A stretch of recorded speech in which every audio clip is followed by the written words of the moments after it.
Tudo bom? Boa tarde, gente. Sejam todas bem-vindas, todos bem-vindos. Meu nome é Gustavo, eu vou fazer a mediação em nome da Aves. Tenho muito prazer em fazer a mediação dessa mesa, com convidados muito queridos para todos nós, do campo da semiótica. Temos aqui o professor Luiz Tati e a professora Verônica Estestange. São pessoas muito conhecidas, quase não precisava falar nada, né? Mas vou falar um pouquinho só para quem conhece. O professor Luiz Tati é professor titular do Departamento de Linguística da Faculdade de Filosofia, Letras e Ciências Humanas da Universidade de São Paulo. Possui graduação em Letras aqui no Rio Leste e em Música na ECA, na Escola de Comunicações e Artes aqui também da USP.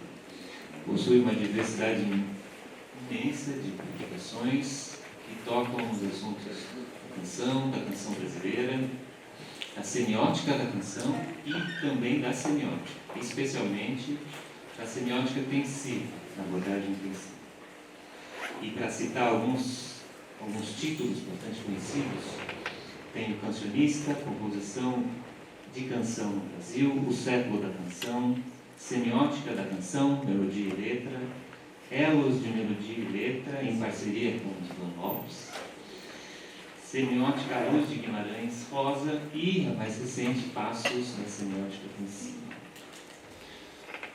E temos também a nossa convidada especial, que sempre está entre nós, fazendo conferências, palestras, professora Verônica Estestange, é professora da Universidade de Paris-Cité, professora de semiótica, e atualmente editora da revista Novosak Semiotique.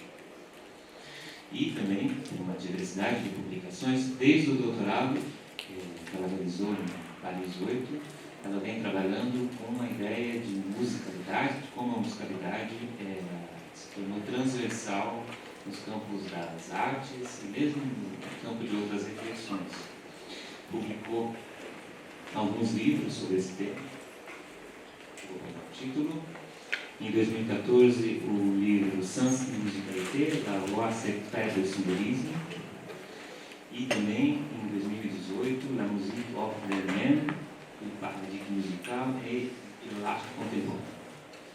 E mais recentemente, ela veio aqui ao Brasil e trouxe um curso de um tema que eu tenho trabalhado recentemente, que é o tema da pós-memória. Você fez dois cursos, né? Um também é um curso sobre semiótica do ritmo, que eu acho que vai ser próximo do que vai falar hoje. E publicou em 2023 o livro Survivre à la survie. Sobreviver à la sobrevivência. Então tá ótimo. Não vou demorar nada, vou passar diretamente a palavra para o professor Luiz Tati.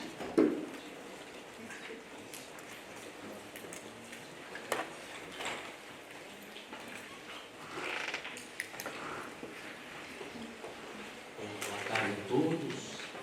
Obrigado pelo convite de toda a Renata, a Mancini e toda a equipe da APS. Fazia muito tempo que eu participava da APS, foi uma grande oportunidade.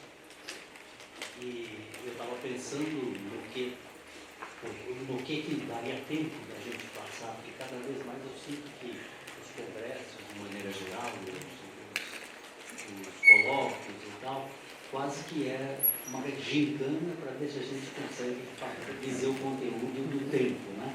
Então eu tentei organizar para ver se eu consigo dizer tudo que eu quero nessa meia hora que a gente tem. Mas como a gente não pode ensaiar isso, então a gente vai ensaiar aqui, né? Não tem muito como saber se eu consigo chegar até lá. Então o tema, vocês sabem, é presença, né? Presença da semiótica, que do ponto de vista da semiótica tensiva é chamado de espaço tensivo, né? Essa ideia de presença é interessante porque é exatamente aquele foco do sentido que a gente tem quando está considerando algum objeto, seja lá qual for. Né? Como se trata da semiótica tensiva, nós vamos sempre nós temos que pensar num modelo em que haja oscilação, justamente porque semiótica intensiva o tempo todo tem oscilação, de tudo quanto é lado, né? E eu tenho a impressão que a entrada de uma grandeza qualquer, um acontecimento qualquer um fenômeno, seja ele qual for, a entrada desse, o ingresso disso no campo de presença significa entrar num campo ou num espaço tensivo, né, que eu tentei representar assim, já usando uns elementos que o Silverberg, que é o mentor do início dessa teoria, que deixou tudo meio no meio. Né? Então, esse modelinho aqui já traz algumas expressões que ele sugere, né? Mas ele nunca, não me parece que ele tenha chegado a essa organização.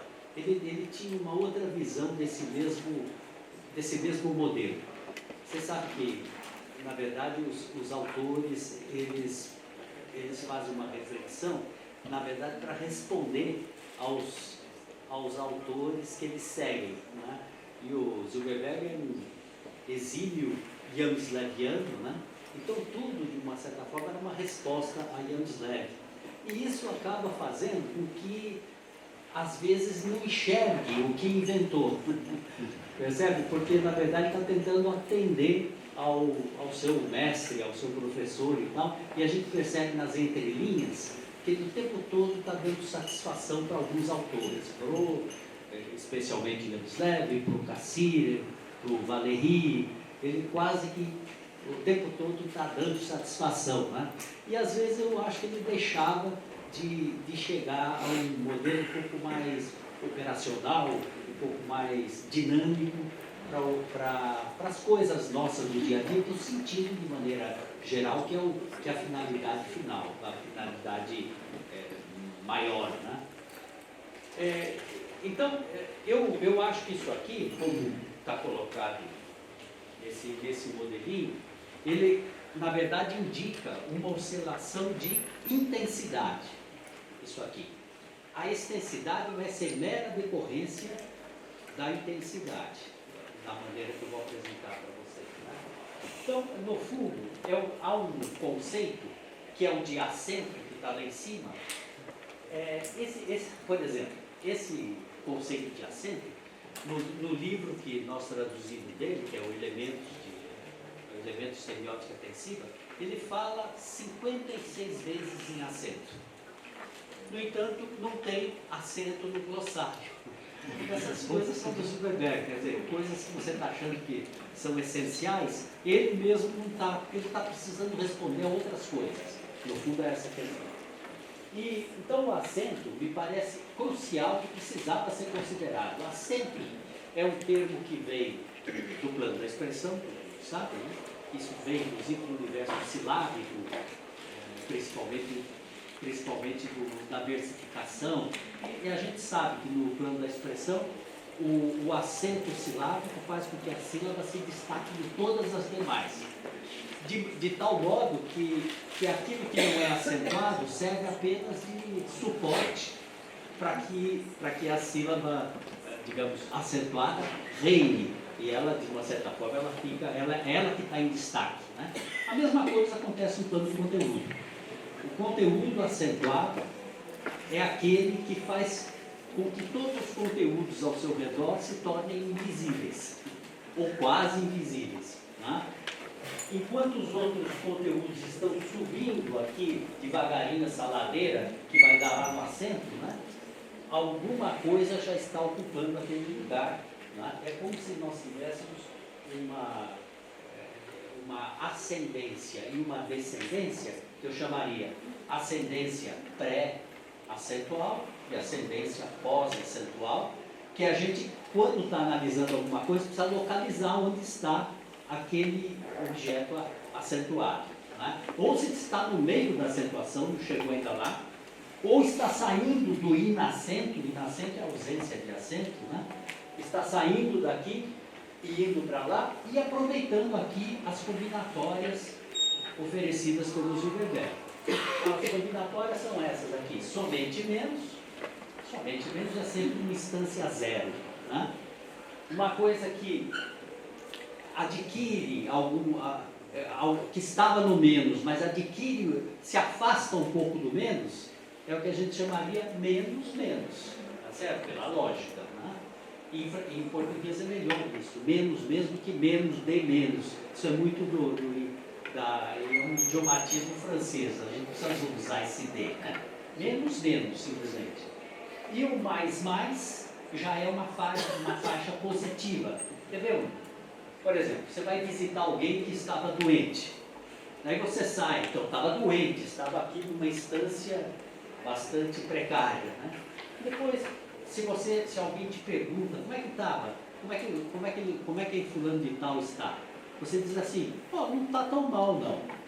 Veja, você não está dizendo que ele está bem, né? Você está dizendo que ele está menos do que você pensava, não é? Então, quer dizer, você não está tão mal. Então, é uma faixa ainda negativa, mas que está deixando de ser estaca zero. Né? Quando se passa para um nível mais, atinge uma faixa positiva. Então, você pode dizer uma frase como, não, ele melhorou bem, ele já tá fazendo tudo naturalmente, está bem já. Bom, entrou numa faixa positiva. Depois você pode até subdividir em estágios mais graduais ainda, né? Até que você diz assim, não, o fulano de tal está vendendo saúde. Então se não há mais, não tem mais outra coisa, né? Mesma coisa depois na hora da decadência ou da descendência. Né? Nós vamos ter ali uma queda. Quando a gente diz, por exemplo, não, assisti um filme lá, bom o filme, mas não é a melhor coisa que o diretor fez. Então aí já é menos mais. Né? E de repente, se você disser que aquilo lá te decepcionou bastante, você vai dizer que começa a entrar na fase negativa outra vez, do mais menos, até que você diz não valeu o preço do ingresso. Né? Daí volta para a instância zero e é o somente menos. Né? Bom, então isso aqui é uma espécie de... Vocês percebem que por trás disso que eu estou mostrando para vocês, tem uma apreciação. Alguém está julgando tudo isso que aconteceu. Seja o caso, o exemplo do doente, seja o exemplo do cinema. Alguém está julgando, tem uma apreciação por trás. É esse nível de apreciação que é Yamsleviano, que eu acho que o Zuckerberg perdeu a oportunidade de dar esse salto, porque eu acho que ele gostaria, ele quer chegar no Yamslev o tempo todo. Porque o Yamslev, ele fala sobre exatamente dessa palavra, apreciação. A apreciação é o que resolve o sentido de uma determinada grandeza. Ninguém fala de uma grandeza sem fazer uma apreciação, sem colocar um adjetivo, sem colocar... Ninguém fala, por exemplo, cadeira. Ué, você está falando de cadeira, eu sei que é cadeira, mas não estou entendendo que você introduziu esse termo. Um pouco é isso. Aqui você tem faixas de apreciação, né? Que uma grandeza entrando no campo de presença, ela se torna presente já com algum julgamento. O julgamento que merece estar acentuado, o julgamento que está perdendo brilho, está perdendo vigor em alguma instância, né? Tá certo? Então isso aqui ajuda um pouco a gente pensar de uma maneira geral a oscilação básica de uma grandeza que entra no campo de presença. Tá certo? Eu acho que isso aqui é para começar qualquer coisa. Não é?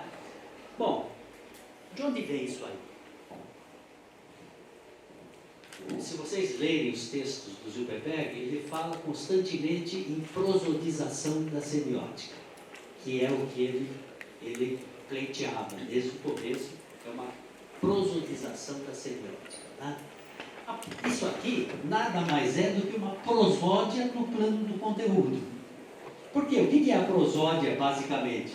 Uma prosódia vocal. A prosódia vocal é essa que acompanha a linguagem da gente, essa entoaçãozinha, né? Quando a gente está falando, você vai fazendo umas curvas que no fim atingem um acento. Né? Tararará, parararará, tararará, tararará. Daí você fica esperando. Tararará, pararará, pararará. Isso aqui é exatamente isso aqui. Que vai subindo até lá, só que no plano do conteúdo. É numa linguagem abstrata aqui. Aqui é numa linguagem concreta. Você sente a entoação indo para o acento principal e depois decrescendo. Então, na verdade, aqui nós poderíamos ter, nesse caso, uma prosódia fundamental, que serve depois para analisar qualquer coisa.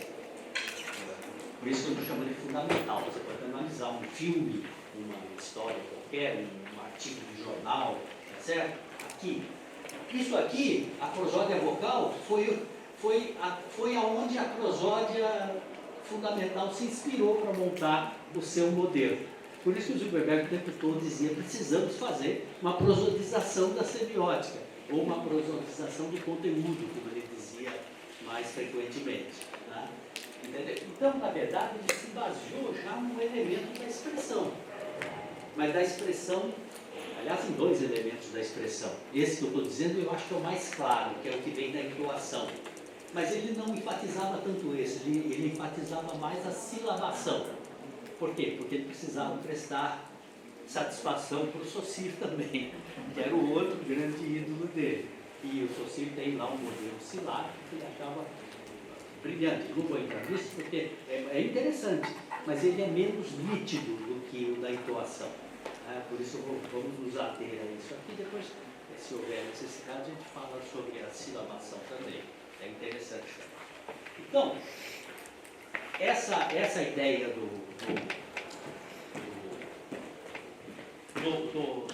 então veja, aqui nós vamos ter uma prosódia vocal, porque exatamente normal está sempre associado a alguma letra.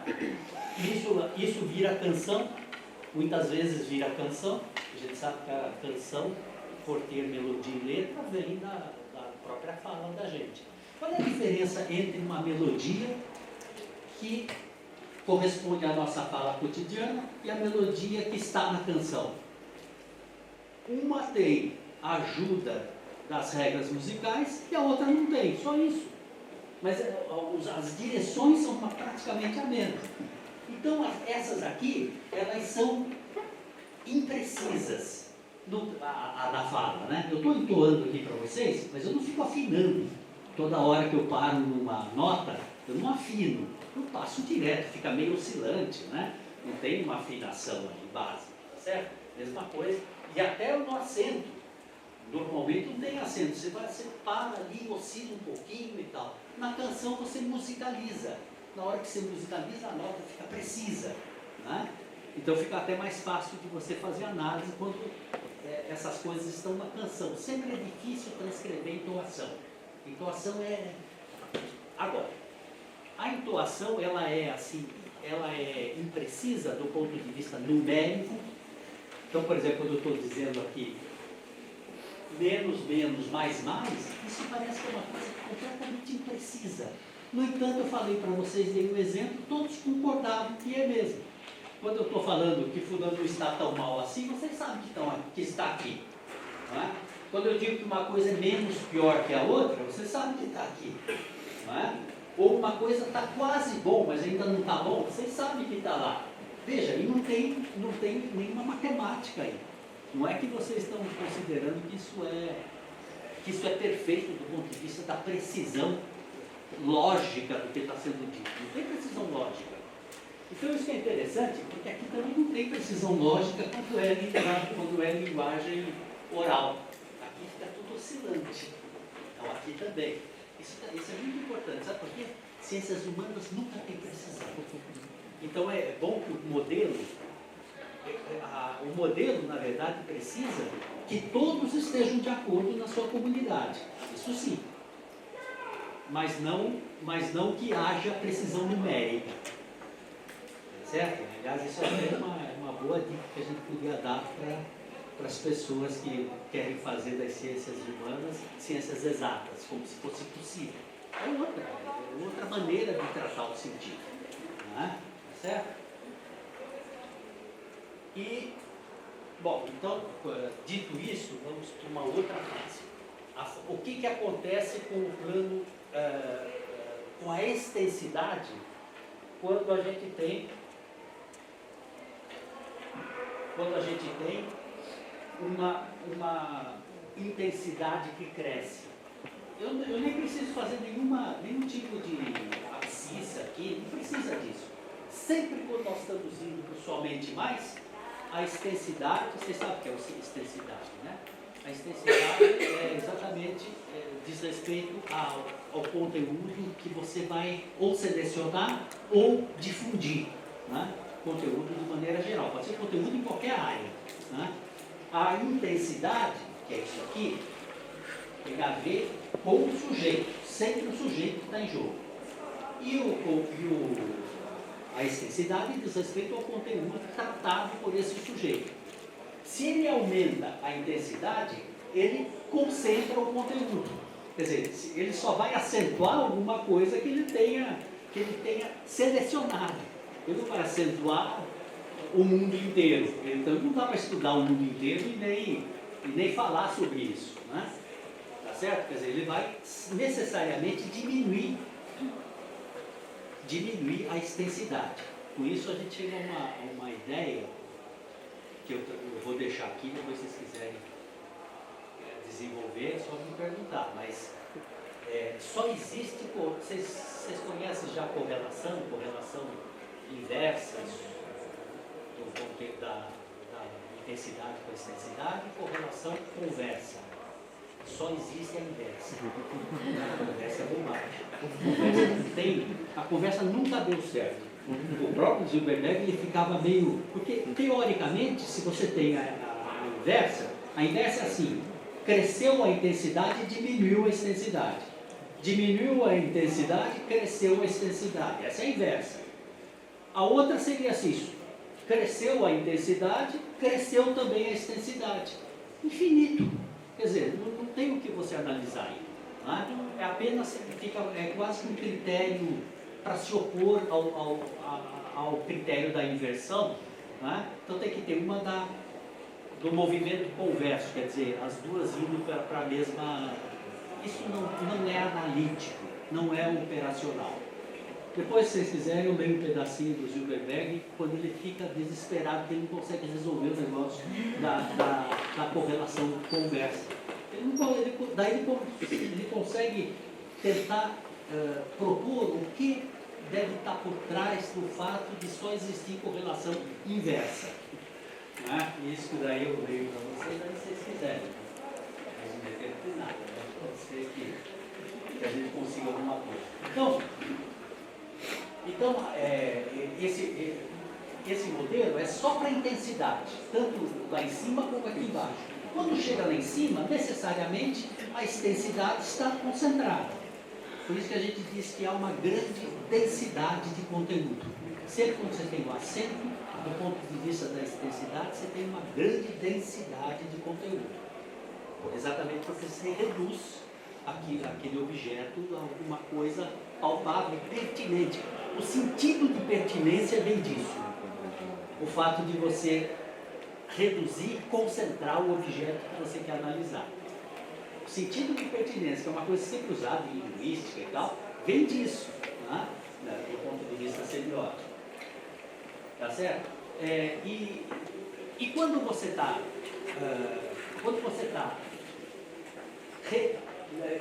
passa para essa fase aqui da direita, né, da modulação pós-acentual, imediatamente você começa a diminuir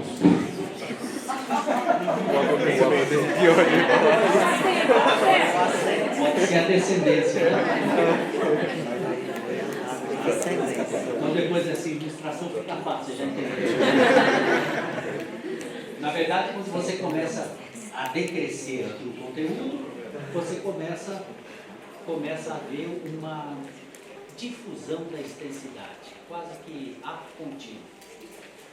E é um problema isso, que se começa a difundir o conteúdo demais, vai virando dispersão.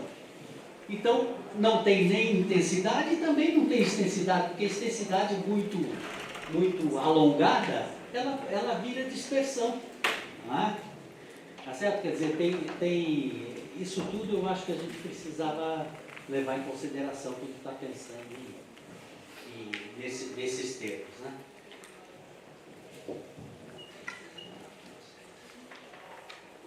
Veja, o Valéry tem uma ideia muito interessante que é um aforismo, como sempre, que o Gilbert já citou várias vezes, mas em outros contextos, que é esse: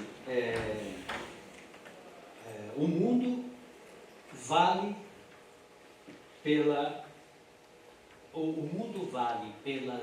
pelos extremos, mas dura pelos meios.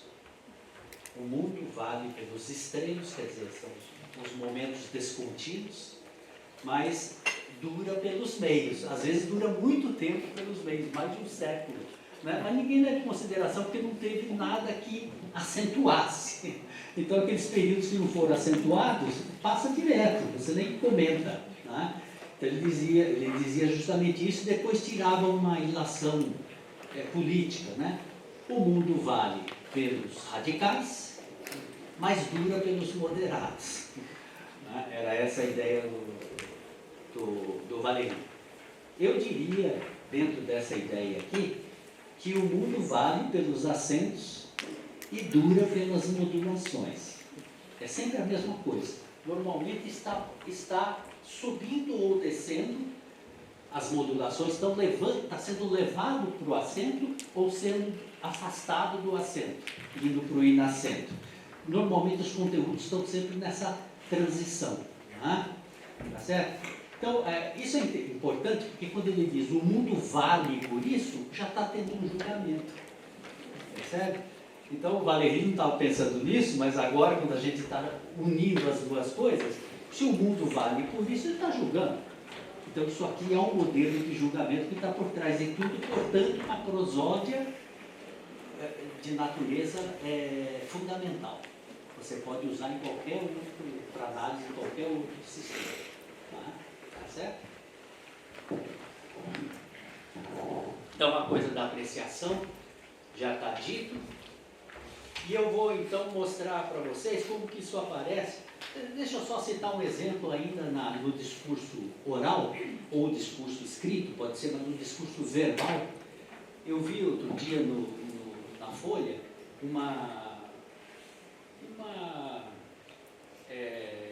um artigo da Valnice Galvão, aqui já professora aposentada aqui em teoria literária, em que ela comentava a literatura deste ano, não sei se alguém viu.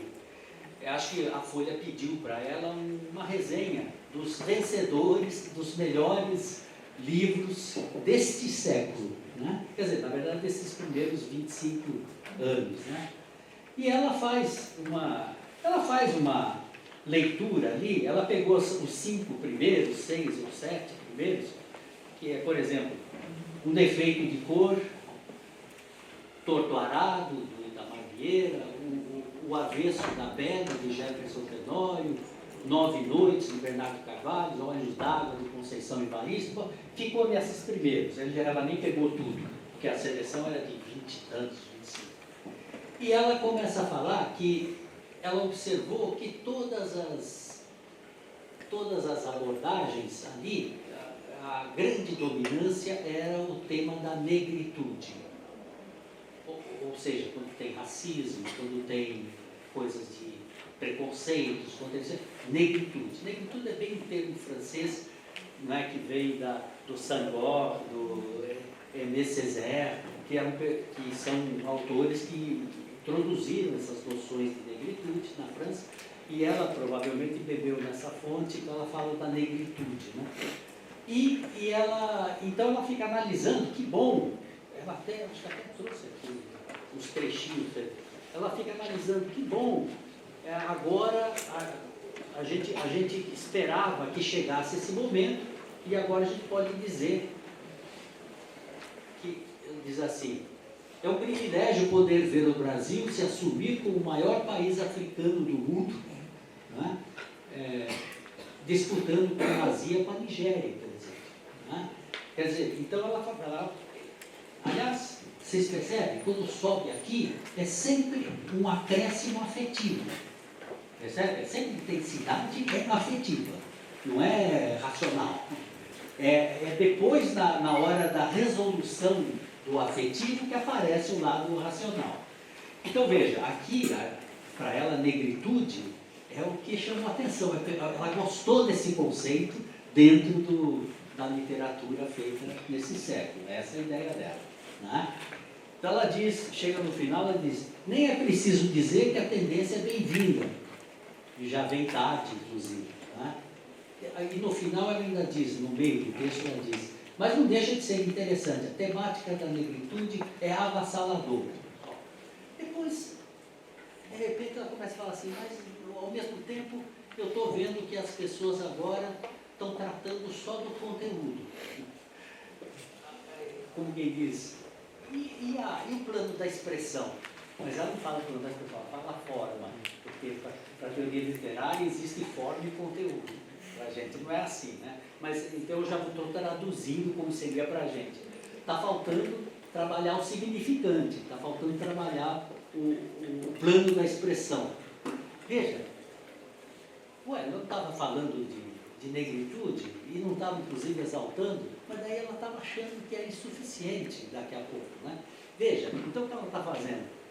Você vai acompanhando, antes que disperse a questão da negritude, ela cria um outro foco de acento, que eu chamaria de embrião de novos acentos no meio do texto. Você já percebe que aquilo lá que vai ser a tônica daqui a pouquinho. E foi mesmo. Daí no fim ela fala assim, poxa, mas não há mais preocupação com a obra, as pessoas estão querendo falar do mundo, como se fosse a função referencial do Jacobson, né? Está falando do mundo e tal, e não está falando não está tendo uma proposta vanguarda, uma proposta um pouco mais palpitante do ponto de vista estético. Ela pede uma atuação estética desses autores. Então veja, era um artigo que estava indo em uma direção, e ela até diz depois, essa hipertrofia do significado em detrimento do significante. Ela fala com essas palavras. Tá certo? Então veja, o que eu estou querendo dizer é o seguinte, às vezes, quando está desse lado e a coisa começa a diluir do ponto de vista da extensidade, começa às vezes até dispersar, é necessário que aconteçam outros embriões de acento. Então volta para cá outra vez. Aqui agora começou a formar a questão da relação forma e conteúdo para ela, entendeu? E começa a subir outra vez. Quer dizer, isso é típico desse movimento, por isso que tem as duas flechas, né? O movimento que vai ao acento, contraindo a extensidade, e depois você decresce o acento, né? E provavelmente abre a extensidade, mas você cria novos acentos. Por isso que volta aqui outra vez. Então, um bom texto, normalmente, é aquele que vai formando novos embriões de acento. E você não dispersa totalmente. E vocês sabem que tem alguns textos que o escritor parte de uma ideia, está muito claro qual é o acento, e não volta mais. Né? E vai embora. Às vezes um livro de 500 páginas, e você não vai mais falar. Ele tinha proposto falar de uma coisa, e agora foi para outra, e acabou. Você não sabe onde tem os outros acentos para poder ganhar outra vez força, ganhar comprometimento afetivo. Você não fica sem comprometimento afetivo, fica sem a parte humana. Né? Fica só uma elaboração racional sobre aquilo, inteligível, tudo bem, mas não tem o retorno. Então, normalmente, esses textos vão se enriquecendo outra vez com novas forças. Isso na linguagem verbal. Eu só vou mostrar para vocês, só como exemplo, que eu acho que isso para mostrar dá tempo. Olha que interessante, para vocês verem esse modelinho aqui da prosodização, da semiótica, ocorrendo nesse modelo que a gente está chamando de prosódia fundamental, né? Aqui é a prosódia vocal, e aqui é a prosódia fundamental. Na canção, fica muito mais claro. Então, vamos passar? Então, na canção, eu peguei uma marchinha qualquer. No caso, todo mundo conhece, que é Pierrot Apaixonado, por exemplo, né? Do Noel Rosa.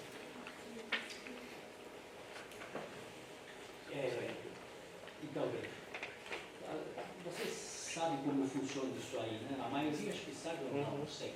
Mas, de qualquer forma, aqui assim, cada espaço é uma nota, né?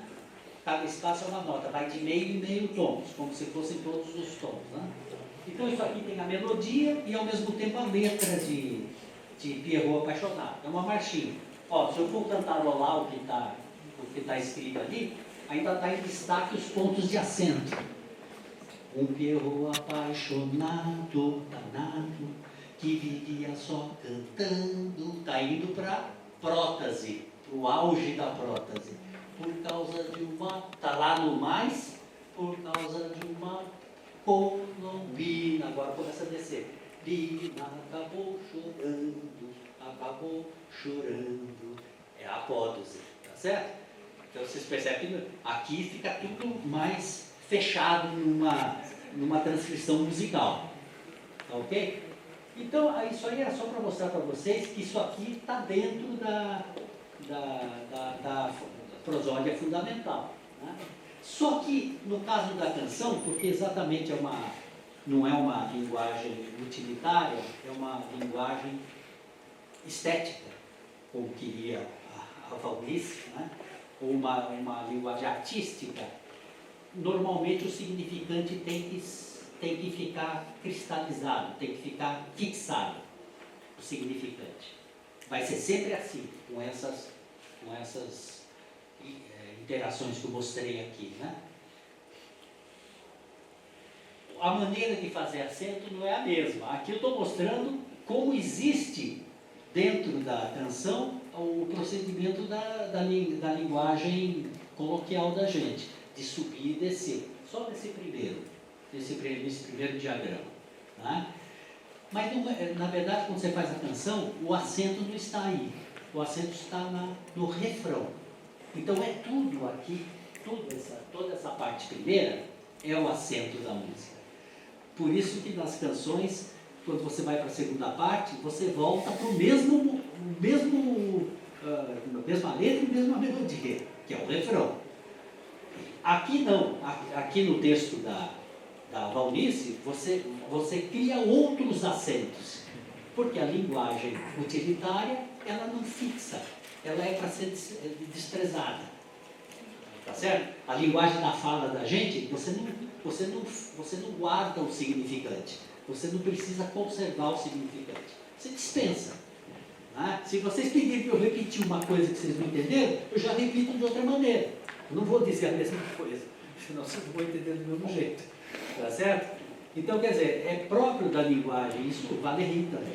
É próprio da linguagem abstrata, né? Que é essa da nossa conversa, né? Essas oscilações que vão ser desprezadas. Então, para você voltar ao acento, você volta a outro acento. Na canção não, você volta ao mesmo acento que é o refrão como um todo, que é esse, um Pierrot apaixonado. Então, quando você chega nessa segunda parte, que você desdobra o acento, a colombina entrou num botiquim, né? Você percebe outra coisa, a melodia, não tem nada a ver com um Pierrot apaixonado, completamente diferente. Mas esse pedacinho que está marcado aqui é um pedacinho que está mostrando que está voltando. Porque isso aqui, dizendo Pierrot, é a mesma coisa que aqui do lado, tá vendo? Por causa de uma cor. Tá certo? Já está anunciando, por mais diferente que seja esse pedaço, já está anunciando que vai voltar lá. Daí a descendência é uma descendência híbrida, né? Porque ela fica lá em cima. Né? Dizendo Pierrot, cacete, vai tomar sorvete, com o arlequim, e fica lá em cima. É uma, digamos, uma cadência harmônica, mas não entoativa. Fica lá em cima, como quem diz, vai entrar, tem que voltar aquilo que nós deixamos lá para trás, que é o acento. Mas ipsis literis, na canção tem que voltar exatamente aquilo, porque em toda a estética tem materialidade, e a materialidade tem que ser repetida sempre do mesmo jeito. Enquanto na nossa linguagem natural, na nossa linguagem utilitária, né, usando o termo do Valéry, não, pelo contrário, você fala, dispensa aquilo, né, você fala, se tiver que repetir já fala de outro jeito, né? Então são essas novas criações de novos acentos. Tá ok? Bom, eu acho que aqui deu para pelo menos a gente dar uma passadinha em tudo. Eu ficaria aqui porque nós já cumprimos, aliás, até passou um pouquinho. Tá bom?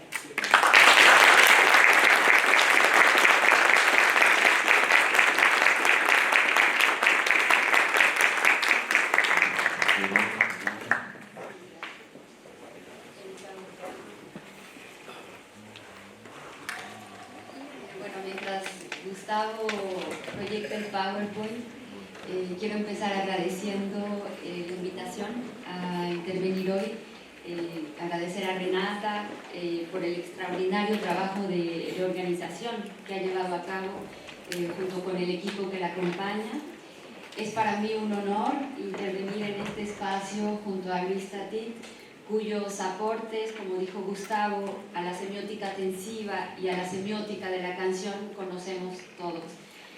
Me han propuesto hablar en español porque es el idioma, creo que la mayoría de las personas aquí presentes entiende mejor. Así que voy a tratar de hablar lento. Empezaré, bueno, el título de mi intervención es Ritmo enunciativo y modos de presencia. Empezaré diciendo que al conocer el tema de este congreso, presencias, inmediatamente pensé en la dimensión sensible que el término presencia implica en su acepción primera y en su etimología. El hecho de estar ahí en un determinado lugar delante de algo o de alguien. Una presencia somática de un sujeto ante otro.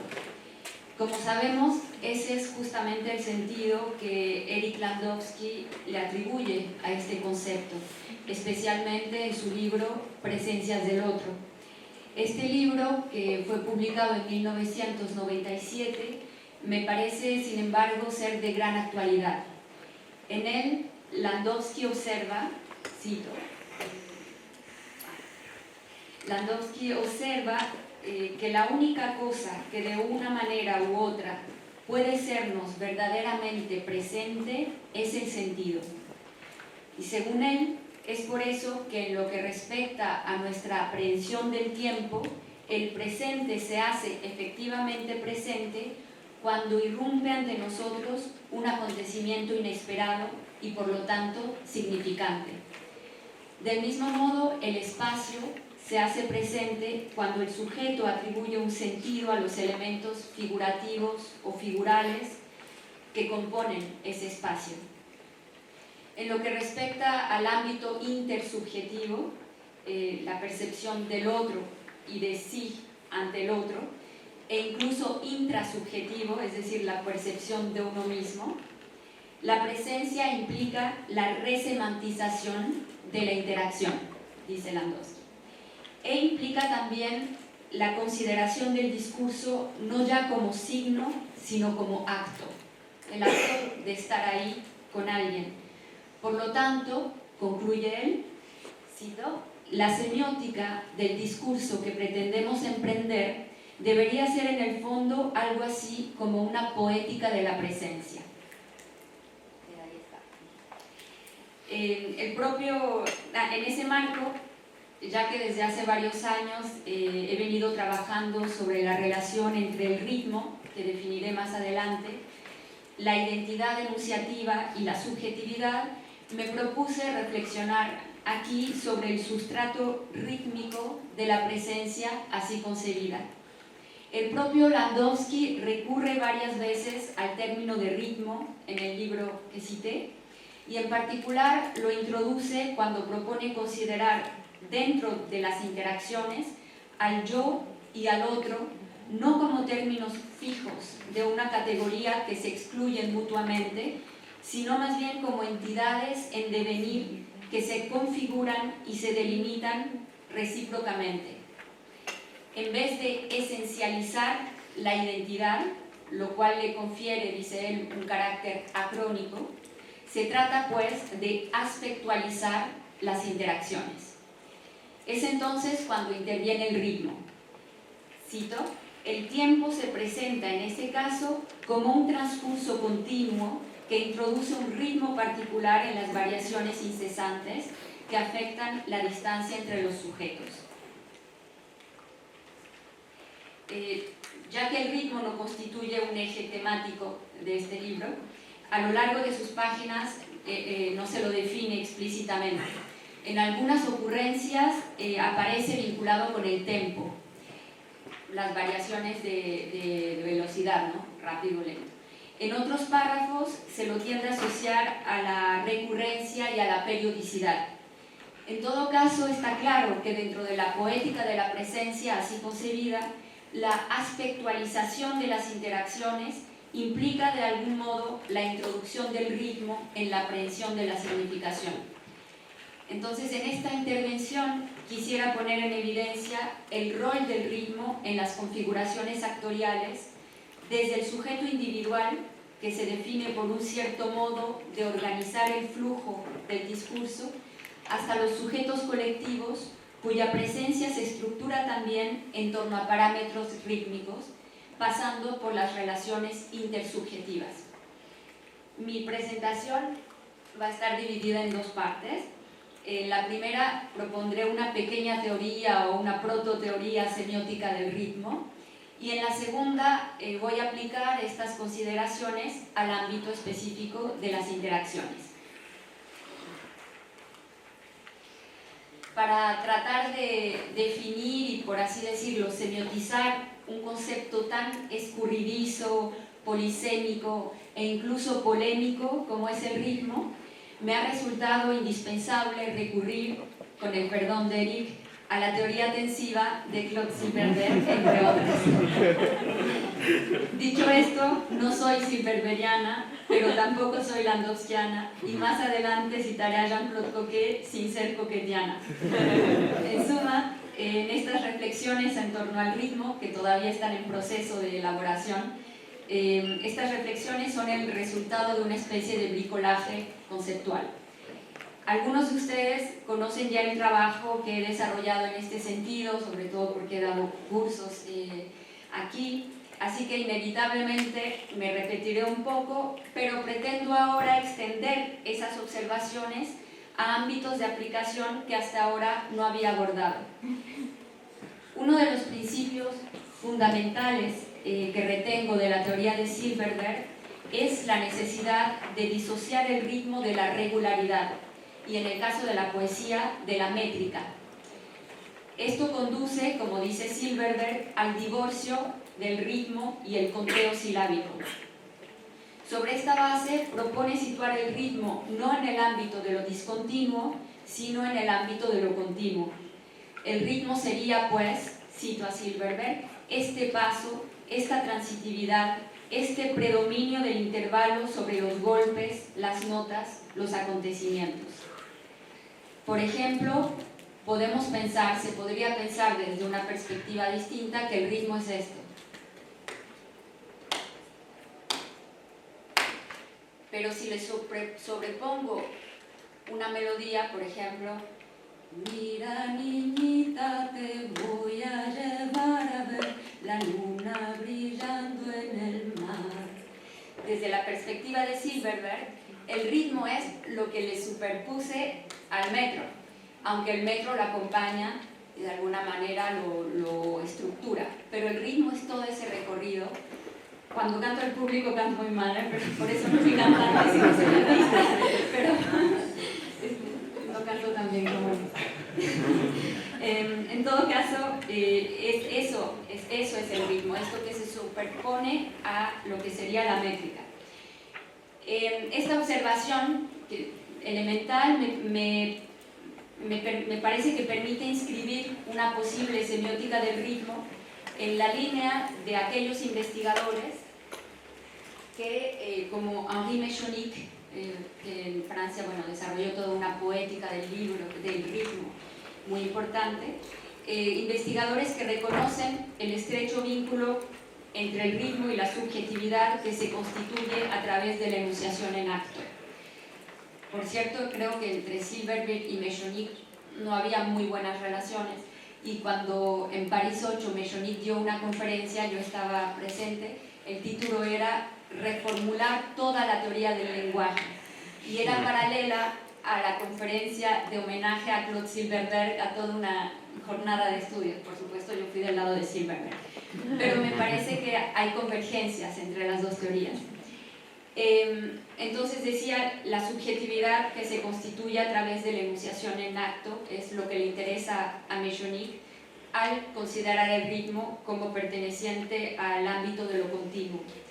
De hecho, las consideraciones de Mechonic se basan en las reflexiones desarrolladas por Benveniste en la noción de ritmo en su expresión lingüística. Y en ese texto, que yo creo que todos han leído, Benveniste recuerda que a partir de Platón, el ritmo empezó a considerarse como una forma fija organizada por la métrica en alternancias regulares, o sea, esto. Sin embargo, en sus orígenes, el ritmo era concebido como una puesta en forma continua, un modelamiento, un advenimiento y un devenir de la forma, o sea, la melodía que la acompaña. Esa es la acepción que adopta Mechonic y, guardando las distancias, Silverberg también. Así, como dije, a lo discontinuo se opone lo continuo, a la regularidad, la irregularidad, a lo conmensurable, lo inconmensurable, y a lo esperado, lo inesperado. Y como veremos, las implicaciones de esta concepción para el análisis de las interacciones individuales y colectivas son de gran importancia. Pero antes de abordar esas implicaciones, observaré que la definición que Greimas y Curtés, basada en las reflexiones de Silverberg, la definición que proponen en el diccionario, va en este mismo sentido. El ritmo sería, según ellos, la temporalización con ayuda de la aspectualidad incoativa de la modalidad del querer ser aplicada al intervalo recurrente entre grupos de elementos asimétricos. A partir de ahí proponen, voy a desarrollar un poco, pero a partir de ahí proponen considerar el ritmo como una forma significante, liberándolo así de sus ataduras respecto al significante sonoro, dicen ellos, e incluso respecto a todo significante. En ese sentido, habría también un ritmo del significado o del plano del contenido. Bueno, por razones de tiempo no puedo comentar en detalle esta definición tan densa y tan profunda, pero me voy a limitar a subrayar algunos puntos. Primero, Greimas y Curtés no hablan de regularidad, sino de recurrencia. Dicen un intervalo recurrente. Aquello que es recurrente no es necesariamente regular. Es algo que vuelve de tiempo en tiempo sin que se pueda saber exactamente cuándo. Asimismo, los autores no hablan de aspectualidad iterativa, sino incoativa. ¿Por qué? Porque el ritmo implica la sorpresa, el sobrevenir de aquello que se esperaba, una vez más, sin saber cuándo llegaría. Es la famosa espera de lo inesperado a la que se refiere Greimas de la imperfección. Entonces, la incoatividad subsume la recurrencia de modo concesivo. Aunque lo esperaba, me sorprende. En fin, la aspectualidad incoativa acompaña el despliegue sintagmático del querer ser. Un sujeto o un objeto que quiere ser a través del ritmo, es decir, un sujeto o un objeto que no es, sino que deviene. Volviendo a Silverberg, el estatuto del ritmo en la arquitectura de su teoría en realidad nunca me ha quedado muy claro. En alguna época me pareció que lo asociaba al tempo. El tempo que, como dije, designa las variaciones de velocidad, lento, rápido. Comenté esta lectura con Gustavo Bodin, quien me hizo ver que no es del todo correcta. Y es verdad que en el texto que lleva por título Remarques sur l'assiette tensive du rythme, Silverberg asocia el ritmo no al tempo, sino a la tonicidad, y de ahí a la temporalidad. Así, el ritmo es concebido como un concepto local dentro del esquema tensivo. Por otra parte, en otro artículo que lleva por título Rythme et générativité, Silverberg afirma que los ingredientes del ritmo, en este caso se refiere al ritmo poético, son relativos, cito, a diferencias de intensidad entre lo acentuado y lo no acentuado, a diferencias de longitud, por lo tanto contrastes de duración, y finalmente a diferencias de altura, por lo tanto contrastes de saliencia.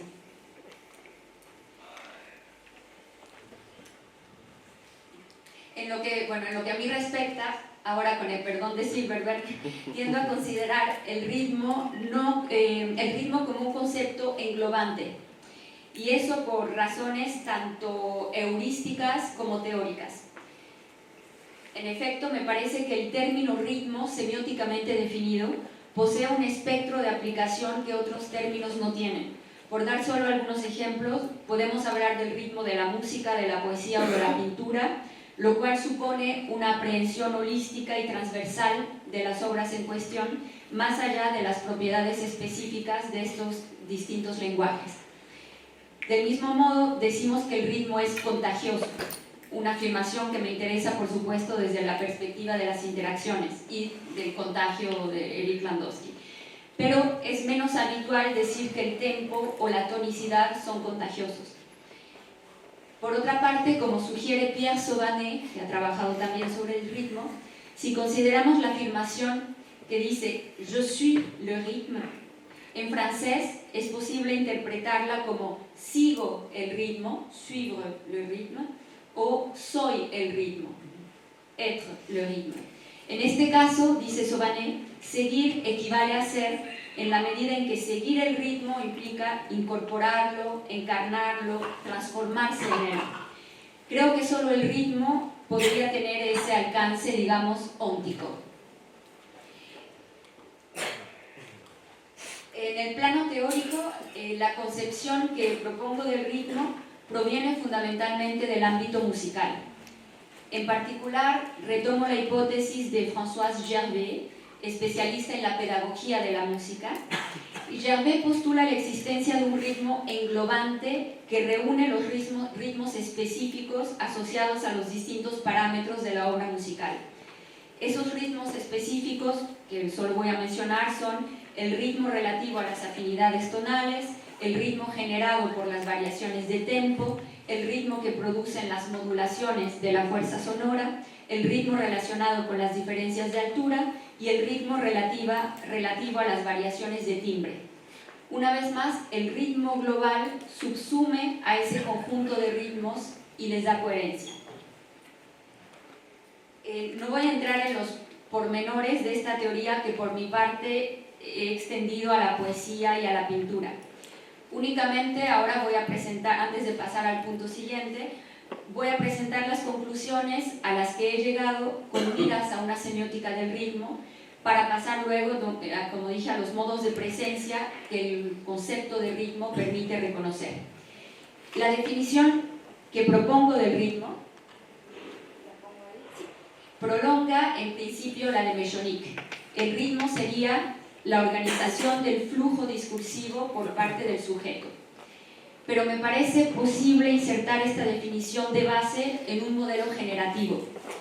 Digamos que en el nivel profundo, el ritmo pero aún no es ritmo, supone la oposición entre términos de una misma categoría. Por ejemplo, átono versus tónico. En el nivel semionarrativo, esa oposición se transforma en un recorrido a la vez aspectual y tensivo. Es el trayecto que conduce de un polo átono a un polo tónico. Ese trayecto se desarrolla según lo que sería un recorrido tensivo canónico, yo lo llamo así, constituido por la secuencia ataque, tensión, distensión. Y en el nivel discursivo, ese recorrido se especifica a través de microsecuencias de tensión y distensión